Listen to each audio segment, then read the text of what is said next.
The protagonist wakes up in a hospital bed, completely out of breath, with no idea where he is or why he's not dead.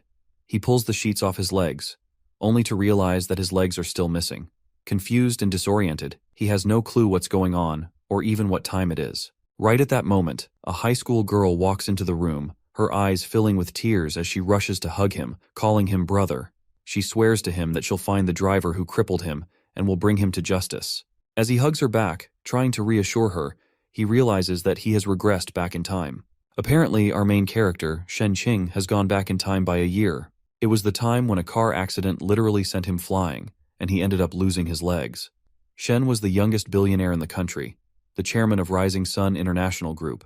But that crash left him crippled. After he was hospitalized, his so-called bro Tyne Kai, who Shen trusted the most, often visited him. But turns out, this snake was just taking advantage of Shen's situation, seizing control of Rising Sun International Group. He even tried to marry Shen's sister by threatening her, saying he wouldn't allow any medical treatment for her brother. The jerk actually kissed his sister right in front of Shen, and all Shen could do is crawl on the ground, helpless, crying. It was around the same time a game called Divine Path came out, developed by multiple countries with 100% realism. The real money could be exchanged for in-game currency, and it became a global sensation as soon as it dropped. The game had one key twist, which is that your character's attributes in the game could actually affect your real-life abilities. This should have been Shen's best chance to change his fate. But at that time, Shen had no money. Tyne Kai had taken everything from him, leaving him broke. Without cash, Shen couldn't afford to get good resources in the game right away, and he was doomed to mediocrity. Meanwhile, that snake Tyne Kai was swimming in wealth. It was the wealth that used to belong to Shen, and that bastard was just spending it like crazy, securing all the best resources and stats. One day, Shen called that bastard into a room, where he had already planted explosives, ready to end it all by taking Tyne Kai down with him.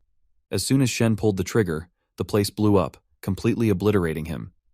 But Tyne Kai didn't have a scratch on him. He stood there, mocking Shen as he took his last breaths, even going as far as to step over his body, humiliating him one last time. And now, in the present, Shen has been sent back to the moment right after he lost his legs. He's not sure how or why he's been given a second chance, but one thing's for sure. He's not letting this opportunity slip away. This time, he's going to set things right and fix what he couldn't in the past. As the older brother of this naive girl, he feels obligated to protect her and their parents' legacy. He's filled with rage inside as he wants to tear this beast Kai to shreds. He decides that since the game has just been launched, it would take people a month to realize that the game can affect reality. Therefore, this 1 month is his only chance to turn the tables against Kai. He asks his little sister to get him the gaming pod so that he can start the game. The girl is completely astonished by his request and can't help but wonder what's wrong with her brother. As they are having this conversation, Kai walks in as if he's the only caring person on this planet who cares about Shen. He asks him if he gets addicted to gaming. Who is going to take care of his company? Shen becomes angry upon seeing him, but conceals his emotions and acts nonchalant, attributing it to boredom as he is confined to bed. Kai believes that if Shen is engrossed in his online game, it would be easier for him to take control of his company. He tells Shen that his gaming pod will arrive shortly, and he doesn't have to worry about the company as he's taking care of it for him.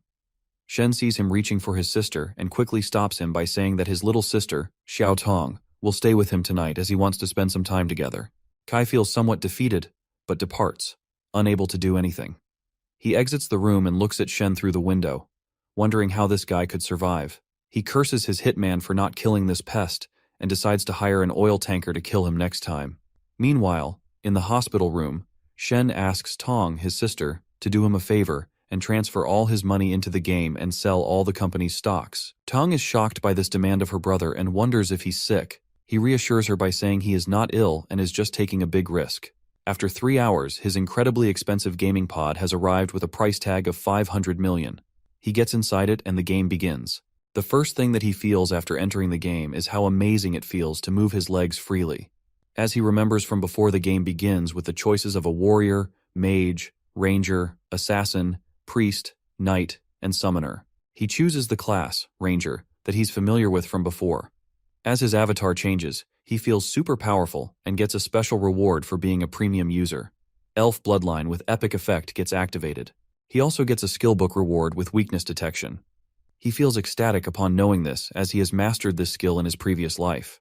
With the premium gaming pod, he also gets a special chest, but to open it, he must spend 50 million. He wonders if he should do it or not. Maybe this is his chance to gamble it, or else Kai will spend it later anyway. After recharging the chest, he gets a reward of Evolve Everything. Upon seeing this, he is both shocked and extremely excited. This rare divine talent is not something that can be easily bought with 50 million gold coins. Shen examined the details of the talent. The first skill guarantees a 100% chance of upgrading a dropped item by 1 rank, with a 5% chance of triggering intermediate evolution to upgrade the item by 2 ranks. The second skill guarantees a 100% chance of upgrading any item, tool, skill, or gem by 2 levels, with a 100% chance to upgrade by 3 levels. After discovering this ability, he is ecstatic and thinks it is truly game-changing. While other players are only dropping silver and bronze items, Shen will get gold and better. The money he spent is worth it because now he can trample anyone beneath his feet. He is considering joining the game soon to slay some monsters. After that, he intends to test the power of his skill by dropping items. However, the issue is that this ability requires a 24-hour cooldown. After getting ready and completing his preparations, he opens the entrance to the game. Shen believes it's finally time to change his fate. Upon entering the game, he is taken to the beginner's village and is shocked by what he sees. It turns out that he had assumed he would be the only wealthy person in the game, but now it looks like there are quite a few rich folks in this world. He feels a bit confused watching everyone chase a chicken. Shen asks 2 random people standing near him if killing chickens helps them gain points. Shen is a bit shocked by this and thinks about how silly they are. He knows he needs to make the most of every second to achieve his first goal. He decides to leave because killing the newbie zone boss and taking the first reward is his top priority. As he enters the wild, he gets a warning telling him to be careful as the monsters in this area are dangerous. He decides to ignore it, as he has to quickly kill monsters to level up now. Getting his first kill on the boss will grant extra rewards, and this can't be stolen by others. He opens his inventory to prepare for the upcoming battle. His inventory is filled with items that seem to have no practical value. He wonders if these items can evolve, as it would be difficult to stand out without any unique capabilities. Additionally, the evolution ability can only be used once a day, so he feels it would be a waste not to use it. He wonders if there is anything else in his inventory with a greater potential for evolution. That is when he remembers about his elf bloodline skill, and quickly evolves it. After some few flashy animations, the evolution is successful, and he gets his strength increased. Shen is surprised to see that his skill can evolve the bloodline, and with these strengths, it's easy to kill monsters now. He hears the howl of a wolf and considers trying to locate it. He discovers that other players are attacking the monsters in teams for better safety. However, this team made a critical error because wolves travel in packs, and now the team is surrounded by hungry wolves. In no time, everyone is killed by the wolves. That is when Shen sneakily attacks the wolves with his arrow from behind and gains an additional 100 life points, and also obtains wolf meat, which is a healing item. As he is about to level, the other wolves see him and start to howl at him. He notices this and decides that since he has already tested his offensive skill, he wants to test some other things as well. He starts to run and realizes that his speed has also increased. Now he can outrun wolves without needing any additional equipment, which is all thanks to his elf bloodline skill. He turns around and wonders why the wolves have stopped chasing him, but soon realizes he has entered the buffalo zone. This level is of higher difficulty and has level 5 monsters. Suddenly, a girl from behind says, "Hey handsome" to him. She asks him if he would like to join their team. She tells him that they are planning to hunt buffalo monsters. They should be the first to reach this area since the server opened. However, an unkind person in her team says he can't join them because he is only level 2 and will only hold them back. Shen is feeling uneasy around them and tells them to carry on, as he is heading to another location. A guy with purple hair calls him stupid, but Shen insists that he prefers being a lone wolf. The guy with blue hair warns Shen that the next area is even more dangerous and that no one has ever been there. He asks Shen if he knows the penalty of dying. Shen tauntingly says that he is a low-level noob who hasn't died yet. "Would you care to teach him, old man?" The blue head takes the bait and begins explaining that once he dies, he is going to lose all his gold and equipment, and even though it's a game, the pain of dying is very real. Furthermore, you will lose the hard-earned experience points, and they will be cut in half. Shen thanked him very nonchalantly and waved them goodbye. However, the girl suggested bringing him along as it was too dangerous for him to be alone. The ugly guy stopped her, saying if this idiot wants to die, just let him do it, and don't waste her energy. Shen arrives at a large cave filled with skulls and bones, causing him to fear for his life. Inside the cave, a large snake is sleeping peacefully until Shen disturbs it. Shen uses one of his skills, and can see that it's a level 10 boss, the giant Snake King. He also identifies the snake's weakness, located at the back of its neck.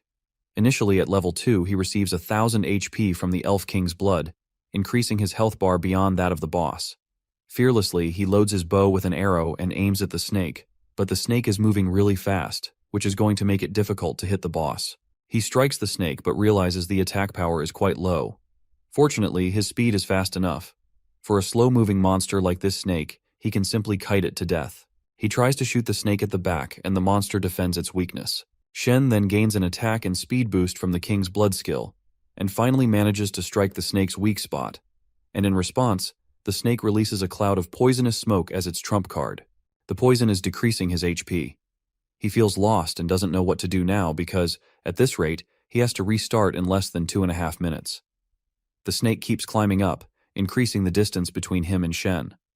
This indicates that the snake wants to reduce his chances of being hit and wear him down to death. Shen calls to the snake and tells it that he underestimates him, then shoots his arrow at it.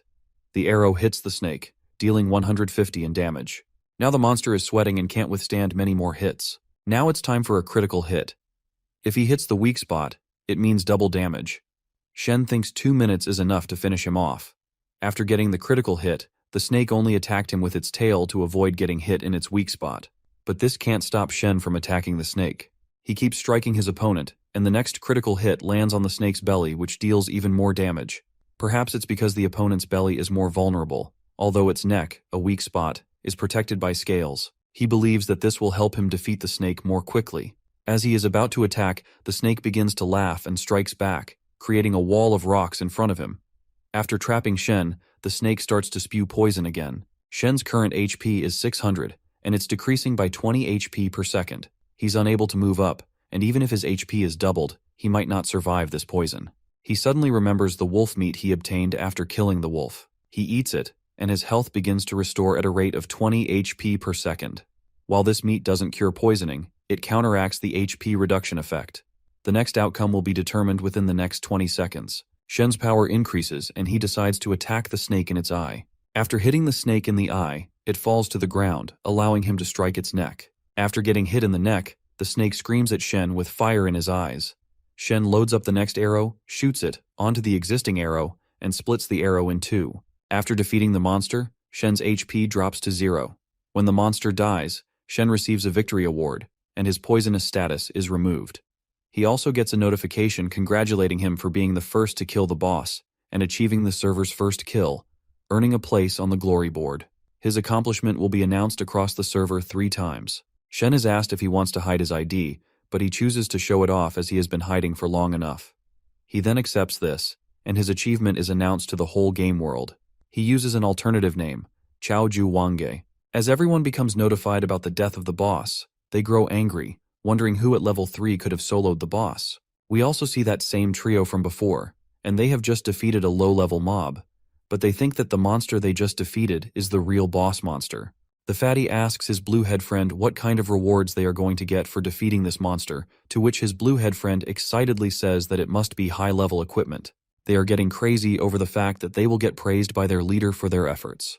They all receive a notification saying the player Chao Jo Wange has successfully defeated the giant Snake King, earning 1,000 reputation points and a chest. Both of these fools feel like clowns after realizing that what they defeated was not the boss monster. And what is more mind-boggling to them is that there is actually someone way more powerful than them. Shen, on the other hand, instantly jumped 5 levels and received a high reward. He also gained 30 more points, which he allocated to agility. For assassins and rangers, adding agility increases both attack power and evasion, with the greatest gains in attack speed and movement speed. This victory marks a perfect start for him. He checks the loot dropped by his kill and finds 10 silver coins, which then magically transform into 10 gold coins. Shen is ecstatic upon receiving 10 gold coins in the beginner area, feeling like an absolute tycoon. Meanwhile, somewhere in the wild, the buffalo hunters receive only 1 bronze coin after grinding all day, which feels like a joke. They are literally crying as they think about how unfair this trash game is. Shen's body emanates a golden glow, raising the possibility of a second evolution being triggered. He discovered a rare item in the game, a crystal coin. Crystal gems can be used to purchase special and unknown items from NPCs, and giving them to NPCs can significantly increase their favorability. He recalled hearing about it in his previous life but had never actually seen it before. However, he knew it would come in handy soon. He stored the dropped items in his backpack and continued to open new items. The next item he received was a silver one-handed sword in the shape of a snake. However, it was useless to our archer since it wasn't a bow. He decided to keep it so he could sell it for money and earn good points. The next item is an Azure Scale Armor. He recalls that the normal quality Azure Scale Armor had no special effects, just some attribute bonuses. But this one is silver level 1, and even has a shield effect. However, it requires him to be on level 10 to use it. This ruins his mood, but he remembers about the silver chest he got and wonders what could be in it. He opens the chest hoping he doesn't get any trash this time. As he opens it, the first thing he gets is 7-star chain arrows. These arrows consume 50 magic points and shoot 7 arrows continuously at the target. Each arrow deals true damage equal to 1% of the target's maximum health, but it has a requirement of level 10. Discovering this rare item, Shen is ecstatic and thinks this skill is godly and exclusive to archers. However, this stupid requirement is still here and it sucks. When he reaches level 10, his damage will significantly increase, so he needs to level up quickly. As he is about to level up in the cave, he suddenly hears a voice coming from inside. Someone is calling for help. Shen looks behind the rock and finds a girl lying there. She asks him to help her and save her from the giant snake. Her name is Lady Gu. Shen recognizes her as an NPC rumored to give players hidden quests. He says that the giant snake is taken care of and is gone now, so she can come out now. She shows him how her foot is injured and how she can't walk out and asks Shen to carry her out. He looks a bit flustered and decides to help her as he has no other way. After he carries her out, she gently strokes Shen's face and thanks him in a very flirty way, saying that the next time they meet, she is going to take very good care of him. But as soon as he hears the words next time, he throws her to the ground. However, Ji-Yu says she doesn't have much to repay him with other than her body. Seductively, she asks him if he wants to, but he screams at her to stop her behavior. She's impressed by him and offers him a black moonblade, but Shen doesn't fall for that. He asks her to give him the hidden class, but Ji-Yu tries to play dumb, asking what hidden class is he talking about. But he is not playing any games with her and threatens her. He tells her that if she doesn't help him, he might have to find her 15-year-old daughter. Ji-Yu becomes frightened after hearing the threat and agrees to help him. She uses her powers to guide him to the hidden class. She shows him the hidden class trial and tells him that if he passes, he will get access to the hidden class. Upon seeing this, she becomes very happy and excited. He thanks her, but she interrupts him and smirks a little before telling him not to hurry in thanking her. Getting this response from her, Shen is a bit confused and wonders what she is saying. But before he could ask her, he gets a notification which shocks him to the core.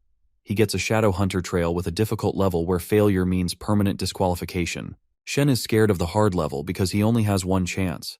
He confronts Ji-Yu and asks her if there is any mistake. He is just on level 7, he should be doing normal and beginner level. This level will kill him. His leg is trapped and he can't even get out or even move. Outside, Ji-Yu laughs and says how dare he set his plans on her daughter. She says that his end is here now. Shen also sees a system panel that says that the Gu's favorability has reached 0. Upon seeing this, he thinks that he might have a chance to get away if he improves the favorability first. Before he could think of anything else, the portal started to open, and he couldn't do anything about it now. Ji-Yu says whether he can pass or not depends on his skills now. But he tells her not to underestimate him, and that as soon as he gets out, he will go find her daughter. The portal opens in the sky of another world. There is sand everywhere, and he doesn't know where he has been brought by this stupid portal. He receives a notification about a difficult level. Shadow Hunter. His trial begins, and Shen knows that this is serious. It's either die or pass. Suddenly he notices a horn-like object emerging from the sand. Before he could get a good look at it, the horn expanded and engulfed Shen. A huge, terrifying sandworm emerges from the ground, its enormous mouth filled with horn-like teeth. Shen wonders if this is the trial enemy. He activates weakness detection and discovers that it has a level of 5, a defense rating of 30, 2,000 health points, and a movement speed of 11. Its weakness is the center of its mouth. Shen figures out that this sandworm is not high level, but it's tough and thick-skinned. He attacks the worm in the center of its mouth and shoots an arrow, decreasing health by -130. If every arrow hits its mouth, it's a win for him. The sandworm prepares to strike Shen head-on, a move that seems illogical to Shen since he plans to target the center of the worm's mouth. Despite dodging the attack, Shen feels a jolt from the impact. He realizes that if he had been hit directly, the force might have been devastating, possibly shattering him. The sandworm dives into the ground, leaving a gaping hole behind. This causes Shen concern, as tracking its movements underground becomes challenging. Peering into the hole, he observes the worm's surprising agility beneath the surface. When it resurfaces, Shen will have less than a second to react. Shen doubts his ability to dodge every attack, so he needs to find a sturdy spot to minimize his vulnerability to ambushes. He scans the area for a nearby rocky outcrop where he can take a stand. He spots a nearby tower and determines it would be an ideal vantage point for his attack. However, before he can reach it, the sandworm bursts out of the ground. Seizing the opportunity, Shen decides to strike the worm multiple times while he can. Shen's attacks significantly reduce the worm's health. Although the creature is hideous, the battle becomes manageable as long as Shen avoids being ambushed from below. However, while Shen is airborne, the worm surprises him with a sand spit attack. The sudden assault catches him off guard, and his health drops to -52. His vision is now reduced by 50%, and his attack accuracy suffers a 30% decrease. The cursed worm had left Shen blinded, and if it ambushed him now, he might not have survived. He needed to reach the pillar urgently. As he fired his arrows, he was pushed back against the tower. Without seeing the worm, Shen could only guess where to shoot. After taking a hit, the worm burrowed deep into the ground once more. From the previous few arrows that hit their mark and the 2 ambushes from below, it's clear that the worm's attacks are far too predictable. Once you grasp its pattern, dodging and counterattacking become effortless.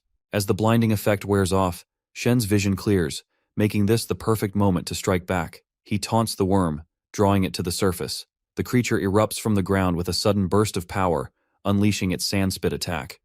But this time, Shen is prepared. Using a nearby stone pillar, he deftly shifts direction in midair, dodging the attack easily. Shen fires an arrow, reducing the worm's health by another 260 points. At that moment, he realizes the creature only has 2 predictable, lackluster moves, the sand spit and its burrowing ambush. Seeing its limitations, Shen seizes the opportunity, deciding it's time to finish the battle once and for all. Shen soars into the sky, unleashing a flurry of arrows straight into the worm's gaping mouth, each strike rapidly depleting its health. For the final blow, he aims carefully and fires an arrow directly into its head. The worm's health drops to 0, and with that, the sandworm is defeated. After the intense battle, Shen's level rises to 8i, and his 10 copper coins evolve into 10 silver coins.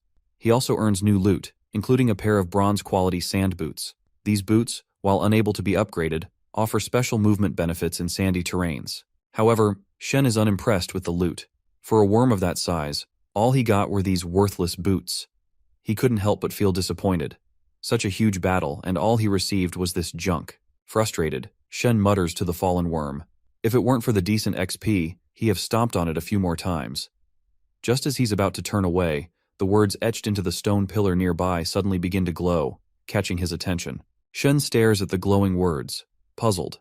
The tablet has 8 identical words written, but only the one at the bottom is glowing.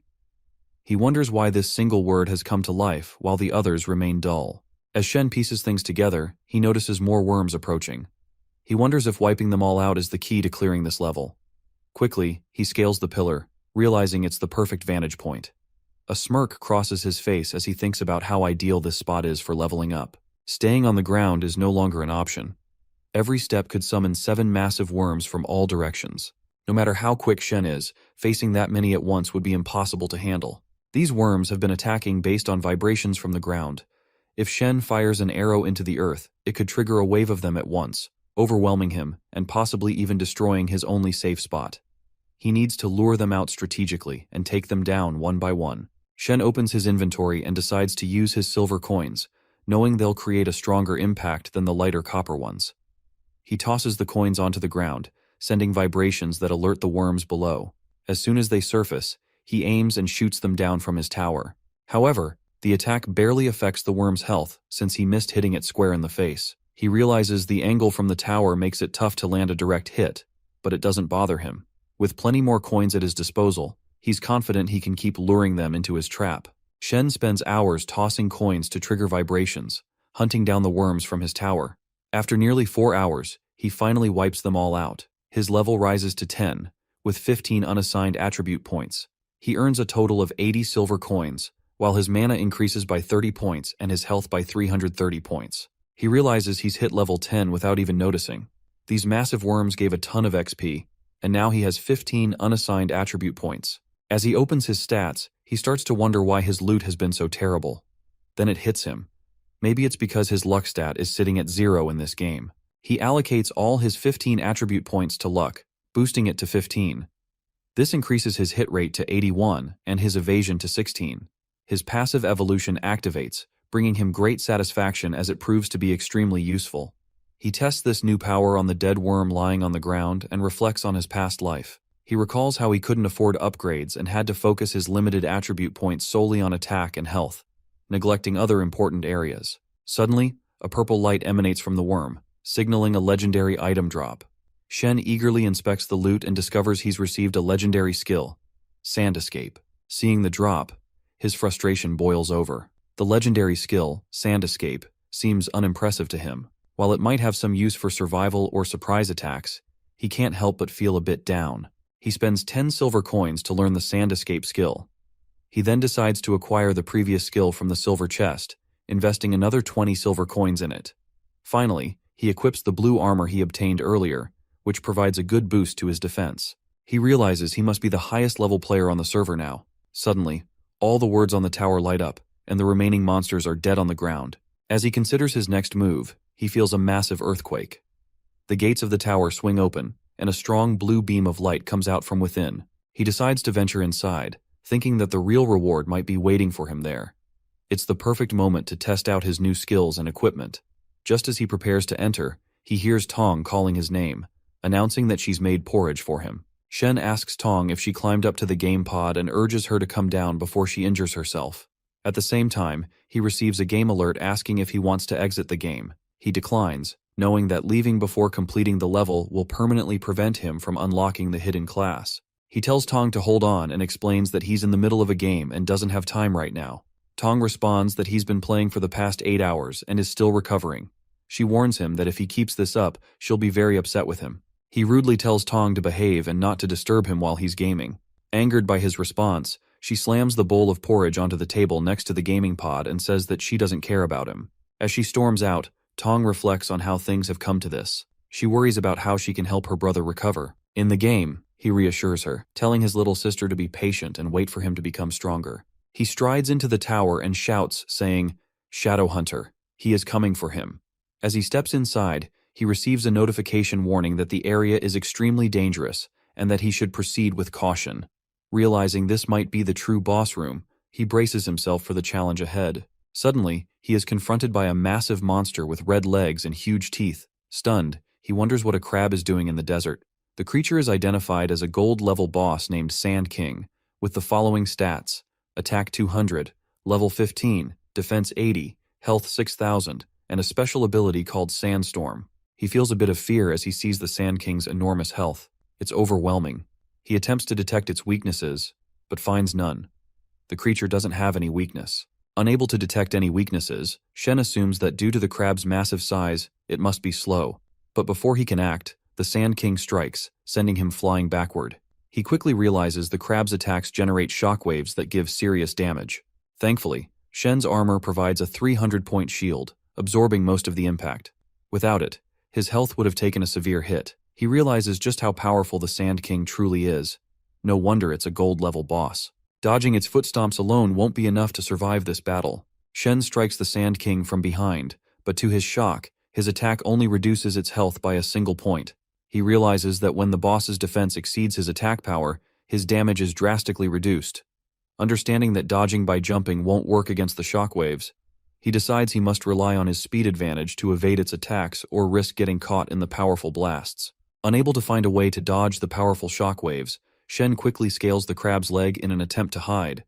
However, the Sand King reacts swiftly, tossing him high into the air with a sudden jerk, leaving him scared mid-flight. He seizes the opportunity to be tossed into the air, firing a group of 7-star linked arrows at the Sand King from above.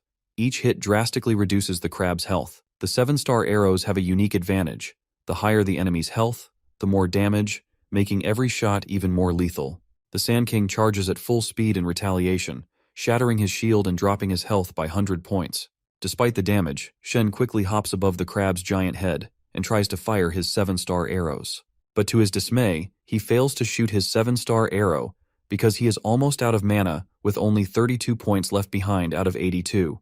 Looks like he will have to wait for his next 7-star arrow attack because he can only recover 5 mana points per minute with his auto recovery, which means he will have to wait at least 4 minutes. The crab begins to walk as if it is trying to topple our boy off from its back. But Shen just lands back on the ground by himself, and that is when the system flashes a notification that the monster's weakness has been detected and has been marked. He is curious to see this, and wonders why he failed to detect the weakness earlier. The system then flashes the notification that the weak spot of the monster is its abdomen. Then, a sudden realization struck him. Basically, its weak spot was right there, in its abdomen. And the fact that he failed to detect it earlier was because its weakness has been cleverly hidden beneath the crab's tough exterior until now. A notification flashes before Shen's eyes. Sand King's ultimate danger detected. 100 damage per second. Movement restriction, 60 seconds of blindness. Before he could fully process it, the crab unleashes its storm-like attack. The wind pressure hit him like a wall, pinning him in place. His legs feel glued to the ground, unable to move under the sheer force. The damage is bad enough, but the duration is unbearable. This storm is draining his strength, each second more punishing than the last. He quickly realizes that staying trapped in the storm will be fatal, or at the very least, leave him greatly injured. The fierce wind made it nearly impossible to stay on his feet, let alone fight back. He struggles against the pressure, but before he can react, the storm swallows him. Minutes pass, and suddenly, Shen burst from beneath the ground, catching the Crab King off guard. With a sudden calculated strike, he delivers a sneak attack, successfully weakening the creature and reducing its health. The crab unleashes the storm again, but this time, Shen is ready. As the wind howls around him, he quickly activates the sand escape skill he mastered earlier. The technique allows him to do most of the ground damage, slipping through the storm like a shadow. Hidden beneath the shifting sands, he gets into the position and launches a counterattack on the Crab King, turning the tables of the battle. The crab strikes at him, and the battle rages on. Shen kept landing blows, though his attacks weren't causing much damage. They were enough to provoke the creature, keeping its attention on him. Suddenly the crab speaks, calling him a jerk. He pauses for a moment, thrown off by the fact that this massive creature could talk. The unexpected insult left him weirded out. After 3 long hours of battle, the crab's health has dropped significantly. Shen's 7-star arrow was ready again, and he knew it was time to finish things. He calls out to the crab, warning it to go on and make its move, or he'll strike first. But to his surprise, the crab says he gives up and can't take this torture anymore. The fight drains the creature, and Shen can see its will to continue has faded completely. Shen doesn't want to drag the fight out any longer, but the crab's defense is still incredibly tough. Without hesitation, he fires a special 7-star arrow, aiming to end it once and for all. The arrow pierces the crab from behind and below, and its weak points are exposed. The creature finally collapses, unable to take it anymore. As the battle ends, Shen levels up 3 more times, bringing his total to 13 levels in a single day. He can't help but smile, realizing he is probably the first to achieve such a rapid rise in power. A notification pops up, offering Shen the chance to change his hidden class to Phantom Hunter. After a moment's hesitation, he finally chose to make the switch. As the transformation takes hold, he thinks about the immense effort and countless battles that have led him to this point. All the hard work had paid off, and now, as a Phantom Hunter, he felt more powerful than ever. Shen successfully changes his class, immediately boosting his stats. On top of that, he learns that with every future level up, he is going to receive additional attribute points. Overjoyed by the increase in power, he felt unstoppable. As a bonus, he unlocks 2 new skills unique to the Phantom Hunter class. Both were growth-type skills that would evolve and become incredibly powerful over time. The possibilities excite him, and Shen can't wait to see just how strong he will become. The 100% damage boost from his Death Trap skill, combined with the Phantom's raw power, made Shen's attacks lethal, capable of instant kills. It truly lived up to the title of a hidden class. Shen can't help but wonder what other abilities the Phantom can evolve into as he grows stronger. Reflecting on his progress, he realizes that investing in luck points has been a brilliant decision. Satisfied, Shen checks his gold stats and sets an ambitious new goal for himself, earning 1 billion gold. It is just the beginning of what he aims to achieve. As Shen checks through his items, he comes across an impressive bow, an armor-piercing bow with high defense stats. Along with it, he finds steel gauntlets, silver tier, and a gleaming golden greatsword. He admires the sword, thinking it looks incredible, but knows he can't wield it himself. The thought of selling it crosses his mind, but he feels a bit of guilt about selling such a valuable item. Maybe He can give it to someone else later who can make better use of it. He discovers a life amulet among his drops, noticing that 3 out of its 4 amulet slots are still empty. As he reviews his stats, he sees 20 unallocated attribute points and promptly adds them all to agility, boosting his speed. Just as he was checking his stats, a notification appeared. He had been playing for over 15 hours and would soon be forcibly logged out. The abrupt reminder made him realize how absorbed he'd been in the game. Frustrated by the sudden logout, he curses at the game, saying how the relentless grind has been interrupted. Despite his anger, the system completes the forced logout, and he finds himself waking up in his gaming pod. He can't help but wonder why there is an anti-addiction system in place. Everything is falling into place perfectly, and at this rate, Shen is confident that Xiao Tian and everyone who had betrayed him will soon face their reckoning. In his hospital room, Shen noticed Tong sleeping peacefully in his bed. He glances at her, then at the porridge she brought him earlier. The smell is enticing, and he begins to eat, thinking how Tong has always been a pampered princess, never needing to lift a finger since childhood. Yet, now she is enduring so much to care for him, showing a side of herself he hasn't seen before. Once his revenge is complete, he is going to ensure Tong will live a life of comfort and happiness. However, as he took the first bite of the porridge, his nose began to bleed, and he realized the harsh reality. Its taste was like a block of salt boiled in bitter bile. The commotion woke Tong from her slumber, and she excitedly asked if he had finally stopped playing games. He quickly masked his discomfort, pretending everything was fine. He offered an apology for disturbing her rest. Tong's eyes lit up with excitement as she asked if he liked the porridge she had made for him. Masking his true feelings, he smiles and praises it as it is fresh and super delicious. She urges him to finish it, assuming he must be starving.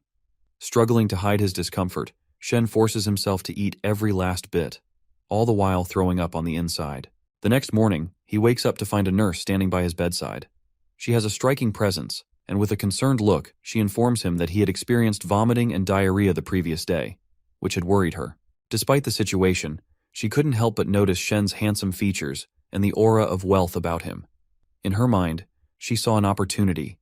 If she stayed by his side, she could enjoy a life of luxury. Shen reassures her, saying he is fine and is just exhausted from playing games all day yesterday. The nurse, visibly relieved, comforts him and says, if he needs anything, just let her know. She is here to do whatever it takes to help her master recover. He takes the opportunity to ask her if she wants to be helpful by pushing his wheelchair to the game pod, as he is eager to play. The nurse is taken aback, wondering why he seems unaffected by her presence and whether she is truly insignificant to him. She begins to question if her appearance, despite her efforts, wasn't quite up to par. As Shen logs back into the game, he sees that the current number of online players has reached 300,000. Many are joining through cheaper VR devices. With the global player base expected to exceed 100 million within a month, Shen knows he needs to level up quickly to stay ahead. He opens his equipment panel and realizes he needs top-tier gear to tackle bosses above level 20. He heads to a shop to upgrade his armor, where the shopkeeper greets him warmly. Noticing Shen's silver armor, the shopkeeper asks what he can do to help him today, and if he is looking for something to enhance his gear. As Shen surveys the shop, he sees that it is filled with bronze-level items, which are of little use to him. Realizing that the shopkeeper has likely hidden the golden items, Shen addresses him directly, saying he is interested in treasure-level items, so what can he show him? The shopkeeper informs Shen that the only items in the shop are the ones on display, and there are no golden items available. He adds that even if he did have such items, Shen wouldn't be able to afford them. Just then, Shen presents him with a blue gem, and the shopkeeper's eyes widen in astonishment as he stares at the gem in disbelief. The shopkeeper, visibly impressed by the gem, opened a secret door to a hidden chamber filled with highly exclusive items. These items were typically reserved for sale in 30 days, but since Shen was wealthy, he was granted access to choose whatever he wanted. Amidst the items, Shen's attention is drawn to a mask carefully encased in a glass box. Pointing to it, he tells the shopkeeper he wants that one. The shopkeeper, impressed by Shen's discernment, explains he has an eye for quality. This is the only golden mask in the game since the server opened. There's only one in the entire server. It was originally set to be sold for at least 200,000 gold coins starting in a month. The shopkeeper then decides to give our boy a little discount, but before he can finish speaking, my guy simply pays the complete amount of 200,000 gold coins. Shen tells him to keep the discount, saying he doesn't need it, but requests that he be notified if any valuable items come in the future. The shopkeeper agrees, and Shen leaves the shop satisfied. Shen considers that 200,000 gold coins is equivalent to 2 million in cash. For a unique piece of headgear, it is a reasonable price. He put on the HE mask, noting that he has the option to display it or not. True to its gold grade status, the mask is impressively advanced. In the village, everyone stares at Shen, and at the extraordinary mask he is wearing. One onlooker voices disbelief, saying there's no way he could have obtained a gold grade item. He must be cheating as it's not even listed in the official shop. Suddenly, a man with long hair taps him on the shoulder from behind and asks him to slow down. Shen turns to him, questioning what he wants from him. The man admires Shen's gear and says his equipment looks impressive. How about lending it to them for a bit, as it would be great to play around with it. Shen asks him why should he do that. The man replies, it's clear he must have cheated to get that mask, so he should hand it over to them. If he doesn't want to risk getting banned, he'll do as he's told. Shen asks them if they are trying to rob him. As the commotion grew, more people gathered, noticing the confrontation. Whispers spread, accusing Shen of cheating, which only fueled his anger. The lackeys of this big bastard decides to teach Shen a lesson. The long-haired man demands him to hand over the mask or they'll kill him and send him back to the respawn point. Each time he returns, they'll make sure to do it again. Shen looks around, disgusted by the crowd's ignorance and their tendency to believe every rumor. They can't stand seeing others succeed. Noticing that they are all only level 4 players, he says that all of these people are level 4 noobs and to come at him if they want to test him now. He warns them, saying with a single blow he is going to open holes in their stomachs and blow their heads off. As he speaks, the mask changes its shape to a white tiger. In an instant, the 3 of his opponents charged at him, but before anyone could grasp what was happening, the 3 of them were already on the ground, bleeding and gasping. Shen turns to them and asks if they still want to try and kill him every time he respawns. He adds with a smirk, saying his ID is morning wine, evening song, and feel free to come after him anytime.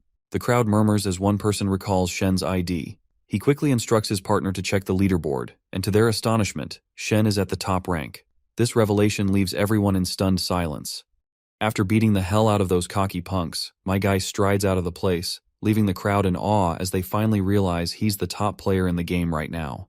That bloodied bastard's pride is now dirt on the ground, and he's still trying to wrap his head around how this guy could actually be the best. Once Shen is out, he decides to focus on the task at hand, and eventually, he finds the little girl he's been looking for. He calls out to her and mentions her as little girl, and approaches her with a smile on his face, asking if she knows Madame Gu. The girl pouts at being called a little girl, and tells him not to call her that since they're not that far apart in age. Seeing her attitude, Shen is convinced she's definitely Madame Gu's daughter.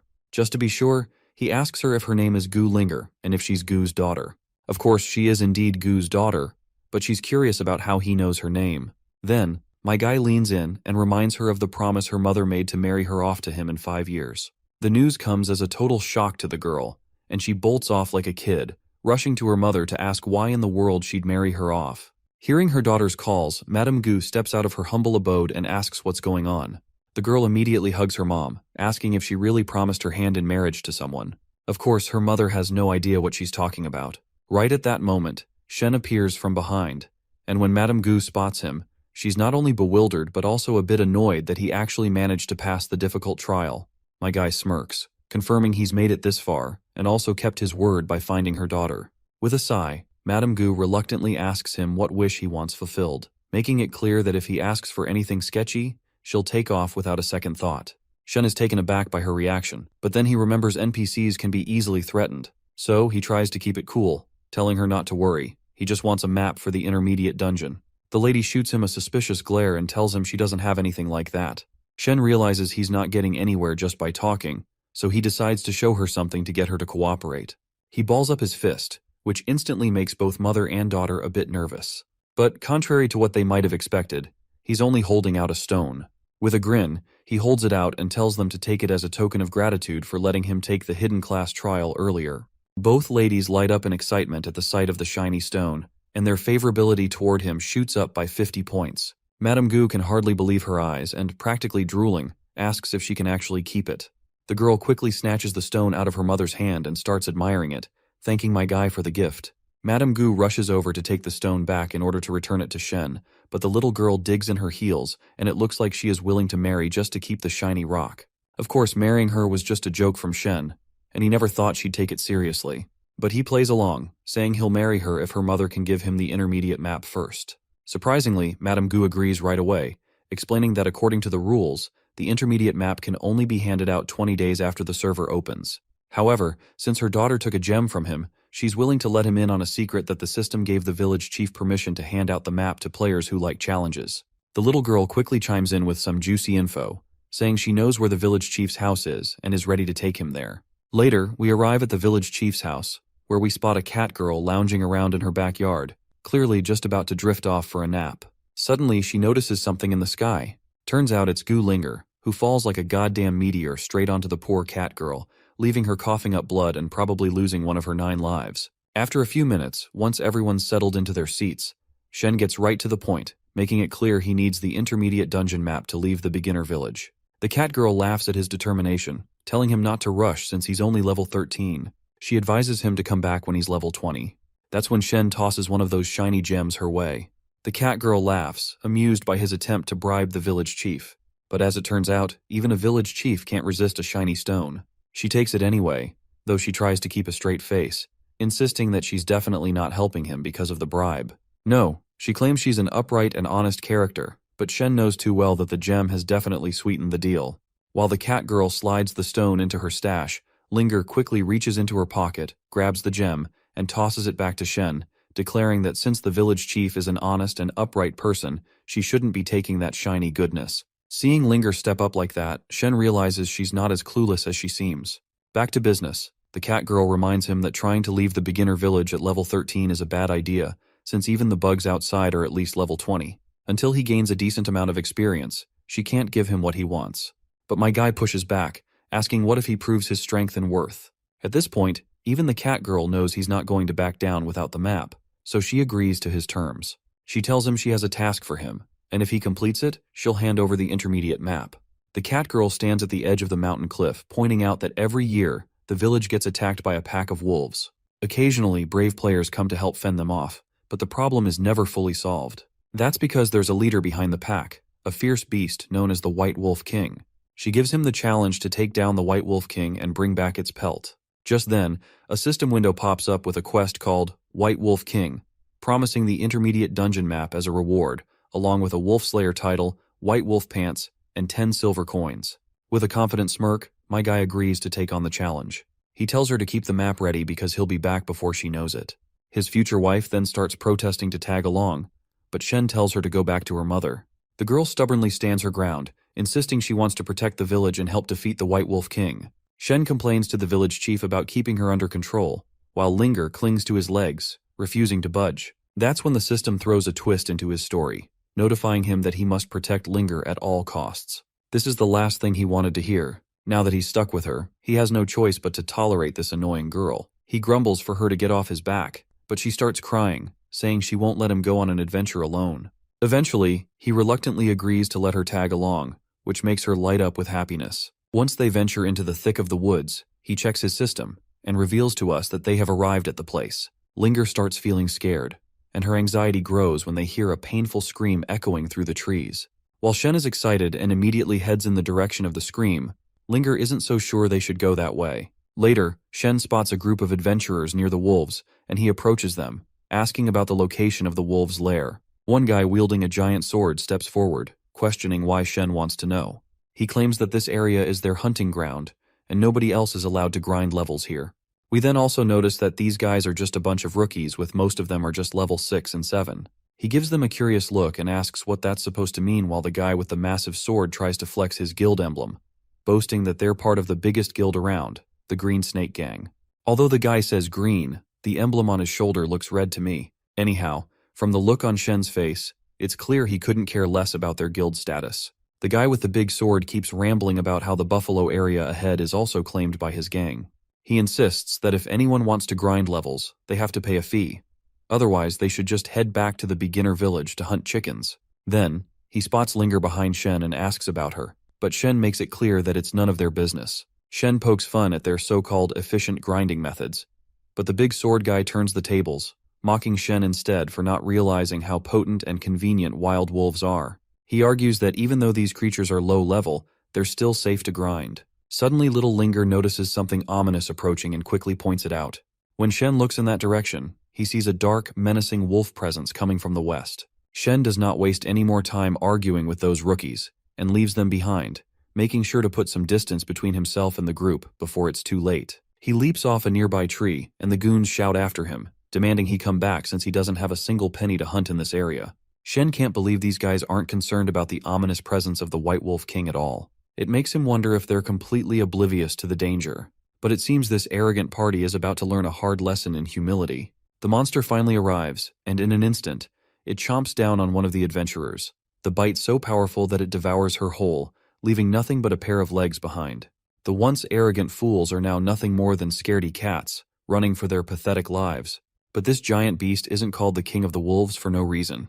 It takes a massive leap from its spot, disappearing and reappearing right behind the loudmouth who'd been yapping the most.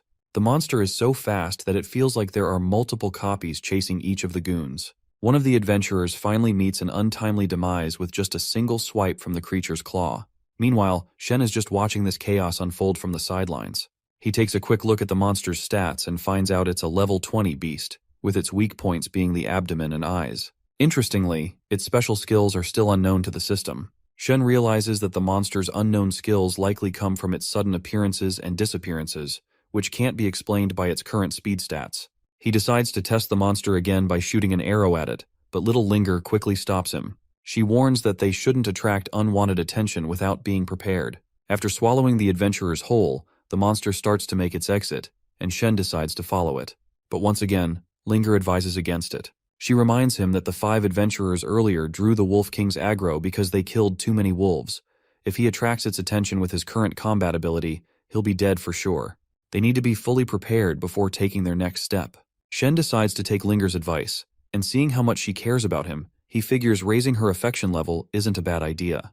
Then Linger pulls out this gadget she calls an auto-pathfinding map, almost like Doraemon ready to save Nobita's ass. Shen raises an eyebrow and asks why she didn't take this out sooner. She gives him a playful wink, saying she wanted to make herself useful and prove that her coming along wasn't such a bad idea after all. Shen absorbs the map into his system, feeling pretty smug as he tells her to watch him evolve its bloodline skill again.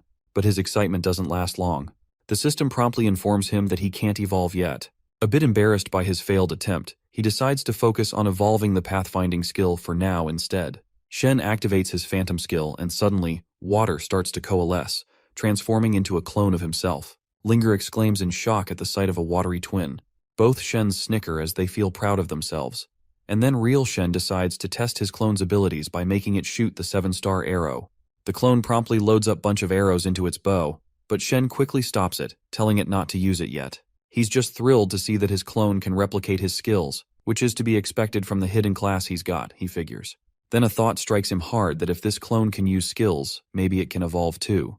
Right on cue, he instructs the clone to activate evolution. As the phantom clone undergoes the transformation, Shen's hunch proves correct. This trick actually works. The system window pops up, showing that after the evolution, the summoned phantom clone count has increased from 1 to 2. The phantom clone now inherits 60% of his attack power, up from 40%, and the duration has been extended from 30 seconds to a full 60 seconds.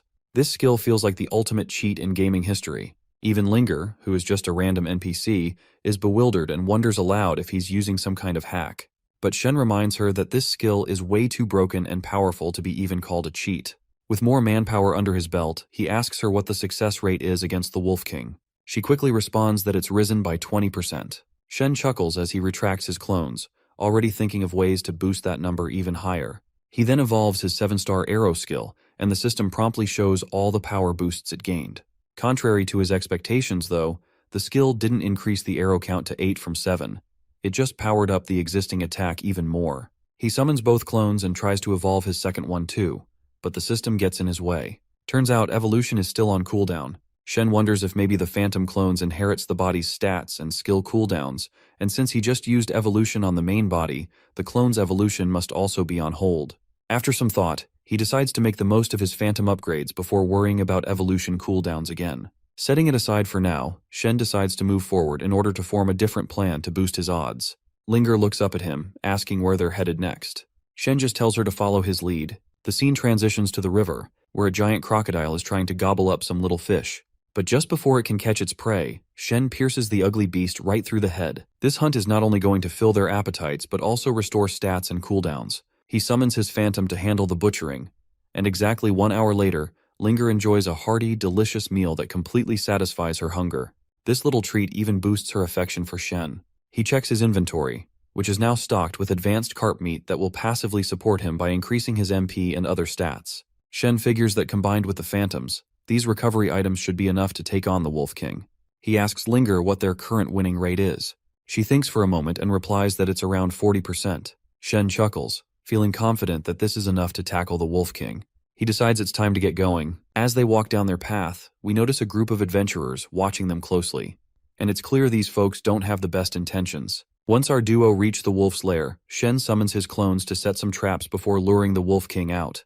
He's pleased to see that the phantom's duration is 60 seconds and the death traps have a cooldown of 30 seconds, meaning each phantom can set 2 traps per summon, which makes it 4 traps in total. He snaps his fingers, and just like that, the entire exit of the lair becomes a literal death trap. Shen wonders if he might be overdoing it a bit, while Linger finds it strange that their winning rate hasn't budged at all. As he munches on some meat, he explains that the Wolf King is fast, so they need to make sure it has nowhere to run. Still, Linger looks concerned that their success rate hasn't hit 50% yet. Shen just tells her to trust him and to hide behind one of the trees in the meantime, warning her not to come out no matter what. With that settled, he calls out to the Wolf King and tries to trigger it to face him head-on. Shen is sure that as soon as it steps out, it will fall right into his traps. It looks like the King of the Wolves has finally caught the scent of the prey outside. But instead of attacking Shen like a mindless animal it shows some intelligence and retreats back into the cave after sensing the danger. Shen is surprised to see the animal displaying such rationality in its judgment. Meanwhile, Linger watches from behind the tree as Shen keeps calling for the Wolf King to come out. Right at that moment, an unfamiliar hand creeps up to her and covers her mouth, making sure she can't make a sound. It's the eye patch guy from before, and it looks like his crew doesn't know how to mind their own business. Suddenly, Shen gets a notification that the trap has been triggered. He's surprised because the Wolf King hasn't even touched the entrance traps yet. It finally dawns on him that he's been ambushed. When he turns his head, he sees the whole crew of thugs grappling little Linger. She yells to be spared, tears streaming down her face, as one of the goons grabs her by the ponytail and hoists her into the air. Shen's voice cuts through the chaos as he demands they let her go. Linger does not waste this opportunity to sound tough, and questions their audacity to kidnap a minor. She also flexes her big guns by reminding them that she has a husband, who is going to whoop their ass if they don't let her go. The thugs can't help but laugh at her threat, wondering how she can call herself a minor and a wife all in one breath. Meanwhile, Shen feels a wave of embarrassment wash over him as Linger calls him her husband. Her childish antics are making him suffocate with cringe. She further pushes his buttons when she starts crying and begging for him to save his precious wife as the thugs refuse to let her go. Shen's embarrassment deepens when the creepy gang members burst into laughter at her declaration, mocking him for being with a little girl. Just like those fool adventurers, these guys are also trying to flex their authority, claiming rights to grind in this area. Shen knows all too well from his previous encounter that this is the territory of the Green Snake Gang. The catcoat-wearing guy then asks how he dares to come here to level up if he knows who owns the place. The catcoat guy further reminds him that his brothers were ambushed here during the day and wants to know if Shen had anything to do with that. Shen confidently claims that he has nothing to do with the defeat of their brothers, suggesting that if they don't believe him, they can just wait for them to revive back and ask directly. The guy in the catcoat scoffs at Shen, throwing shade and claiming they know he's too much of a coward to take down a party of 4 or 5 members. He then asks Shen what his real purpose for being there is. Shen casually replies that he's just wandering around. One of the crew members calls his bluff, insisting that there must be a hidden boss nearby.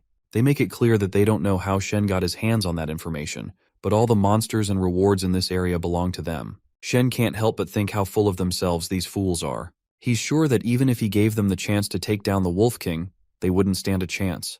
But this arrogance is also a blessing in disguise, a perfect opportunity to get rid of this shithead group. So, he proposes that if they let Linger go, the hidden boss will belong to them. The guy in the catcoat feels mocked, unable to believe that someone as pathetic as Shen thinks he can negotiate with him. He promptly asks Shen if he hasn't realized who he's dealing with. Finally, Shen decides to ask the cat guy his name. The sidekick of this guy chimes in and introduces him as Yang Cheng, the 3rd young master. He is the heir to the 2nd largest consortium in Yangcheng and ranks 27th on the heavenly list. Seems like my guy is not influenced by this bastard's status at all, because he considers them nothing more than commoners for his standards. He remembers that their organization holds 40% of the shares, and even Yang Cheng's father is practically a servant to Shen. Finally, Shen responds by admitting that he's heard a lot about them, but he still doesn't understand the point of the introduction. Yang Cheng smirks and tells our boy to hand over all his valuables and money as punishment for being unruly. Well, that's the last straw. Shen is finally fed up. He He decides it's time to deal with these suckers head-on without holding back. He warns them that he never intended to escalate the situation, but he won't tolerate their superiority complex any longer. Shen extends his hand, preparing to snap his fingers and summon his phantoms, but suddenly, a heavy roar reverberates through the cave, catching them off guard. He feels annoyed that the monster chose this moment out of all to make its presence known.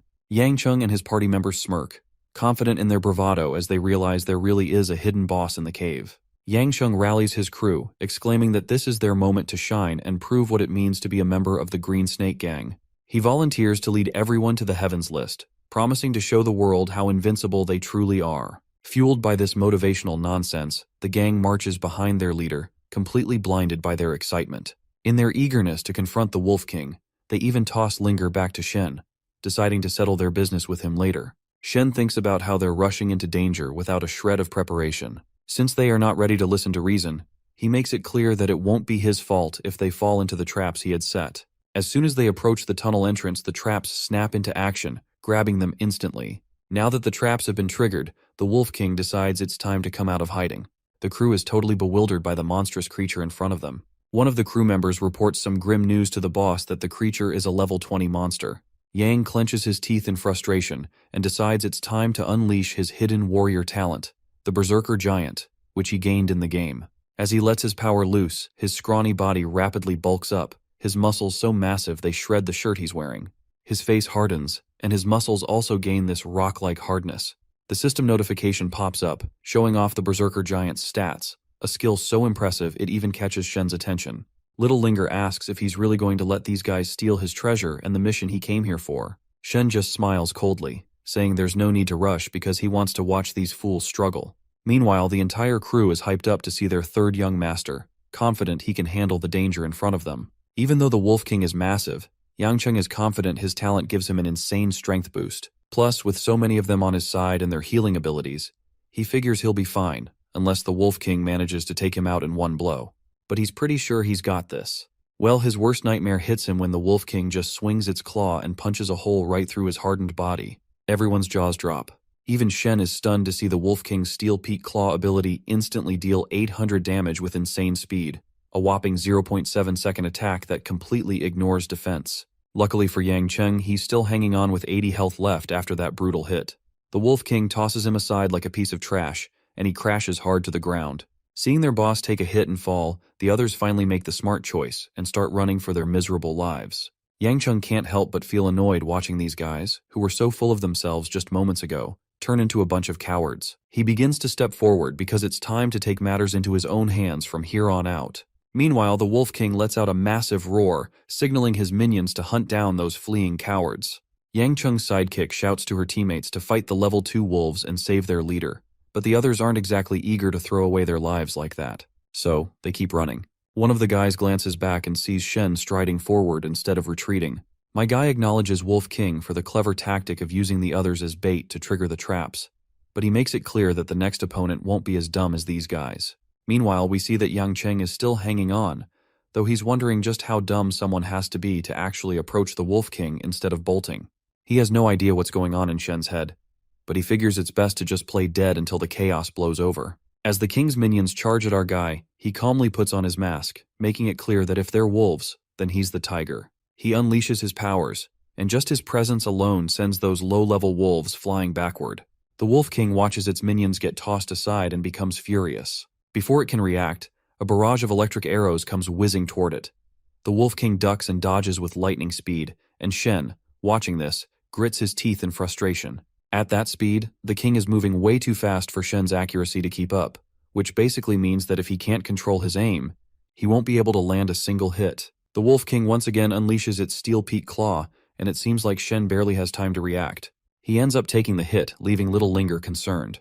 Thankfully, Shen managed to activate his shield just in time, but the blow still chips away 500 of his HP after draining his shield completely. Still though, he's got a good chunk of health left. The Wolf King snickers after delivering its decisive strike, but Shen responds with a smirk of his own. Even though he's injured, he tells this oversized wolf that he can dodge its attacks too, so it better not get too cocky.